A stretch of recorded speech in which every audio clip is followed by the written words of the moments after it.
வணக்கம் நண்பர்களே, நான் Manikandan. This is Mani's travels with hope. இது மாதிரி தொடர்ந்து பல வீடியோக்கள் வரப்போகுது. அதுக்கு நீங்கள் செய்ய வேண்டியது எல்லாம் நம்ம சேனலை சப்ஸ்கிரைப் பண்ணி ஆதரவு கொடுக்க வேண்டியது மட்டும்தான். இன்றைக்கி இந்த வீடியோவில் நம்ம பார்க்க போகிற விஷயம் என்ன அப்படின்னா, நீண்ட நாட்களாக கோரிக்கை ஒன்று இருந்தது, அது நிறைவேறிடுச்சு. ஆனால் அந்த கோரிக்கை நிரந்தரமாக வேண்டும் அப்படிங்கிறது தான் உண்மை.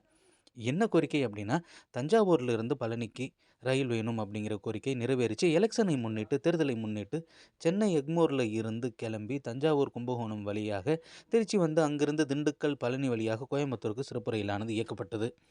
இயக்கப்பட போகும்போதே இது சுற்றி போகிற ட்ரெயினாக இருந்தாலும் வரவேற்பு அதிகமாக இருக்கும் அப்படின்னு தெரியும். அந்த வகையில் வரவேற்பும் சரியான அளவில் தான் இருந்தது. அன்ரிசர்வ்டு பெட்டிகளாகட்டும், ரிசர்வ்டு பெட்டிகளாகட்டும் எதுவுமே ஃப்ரீயாக பயணிக்கலை. எல்லா பயணிகளுமே எல்லா பகுதிகளிலிருந்தும் இந்த ரயிலை பயன்படுத்தி கொண்டார்கள் அப்படிங்கிறது தான். 2 முறையானது இந்த ரயிலானது இயக்கப்படுகிறது. அதாவது எலெக்ஷன் 19ஆம் தேதினா 18ஆம் தேதியும் இன்றைக்கும் இந்த ரயிலானது சென்னையில் இருந்து கிளம்பி வந்துருச்சு.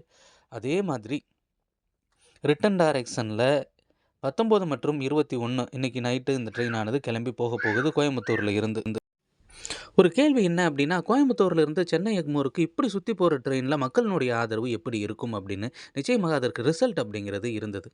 குருவாயூர் எக்ஸ்பிரஸ்ஸு சென்னையிலிருந்து குருவாயூருக்கு டைரெக்டாக போகாமல் சுற்றி தான் போகுது. ஆனால் 2 ரயில்களாக அது கன்வெர்ட் ஆகி 2 பகுதி மக்களுக்குமே பயனடைகிறது. குறிப்பாக தென் மாவட்ட மக்களுக்கும் பயனடைகிறது. அதே மாதிரி திருவனந்தபுரத்திலிருந்து குருவாயூர் செல்லக்கூடிய மக்களுக்கும் பயனடைகிறது. அந்த வகையில் தான் இந்த ரயில் தொடர்ந்து அதுவும் தினசரி இயக்கப்பட்டால் சோதனை அப்படிங்கிறது வெற்றி தான். ஏன்னா மக்கள் அதிக அளவில் பயன்படுத்தி இருக்கிறார்கள். சரியான கூட்டம் இருந்துச்சு. இந்த ரயில் இப்படி இயக்கப்படுமானால் 2 ரயில்கள் அப்படிங்கிறது ஒரு பக்கம் இருக்கட்டும். கோயம்புத்தூருக்கு வர்றவங்களுக்கு வேணா அது சுத்தி வரக்கூடிய ரயிலாக இருக்கும். பொள்ளாச்சிக்கு வர்றவங்களுக்கு அது சுற்றி வரக்கூடிய ரயிலாக இருக்கும்.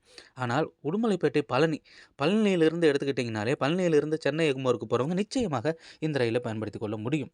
ஏன்னா அவங்க பழனியிலிருந்து கோயம்புத்தூர் வந்து அங்கே ஒரு ட்ரெயினை பிடிச்சி திரும்ப சென்ட்ரல் போகிறது, இல்லை பழனி வழியாக இயங்கக்கூடிய அந்த ட்ரெயினை பிடிச்சி சென்ட்ரல் போகிறது, பாலக்காடு ரயிலை பிடிச்சி சென்ட்ரலுக்கு போகிறது கம்பேர் பண்ணும்போது இது தஞ்சாவூர் வழியாக சுற்றி போகக்கூடிய ரயிலாக இருந்தாலும் கிட்டத்தட்ட அதே நேரம் தான் ஆகிறது. அப்படிங்கிறதுனால மக்கள் எதிர்பார்ப்பது என்ன அப்படின்னா, தினசரி இந்த ரயிலை இயக்க வேண்டும்.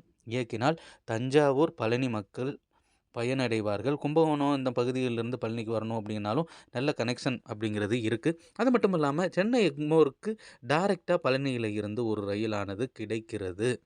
கோயம்புத்தூர் வரை இந்த ரயில் இயக்கப்படுவதனால் இவ்வளவு நன்மைகள் இருக்கிறதுனால இப்போது சிறப்பு ரயிலாக சோதனை அடிப்படையில் இயக்கிய தெற்கு ரயில்வே ஆனது நிரந்தரமாக இந்த ரயிலை தினசரி இயக்க வேண்டும் அப்படிங்கிற கோரிக்கை இதன் மூலமாக நம்ம வைக்கிறோம். இந்த வீடியோவில் நம்ம கொடுத்த தகவல்கள் உங்களுக்கு பயனுள்ளதாக இருந்திருக்கும் அப்படிங்கிற நம்பிக்கை நிச்சயமாக எனக்கு இருக்கிறது.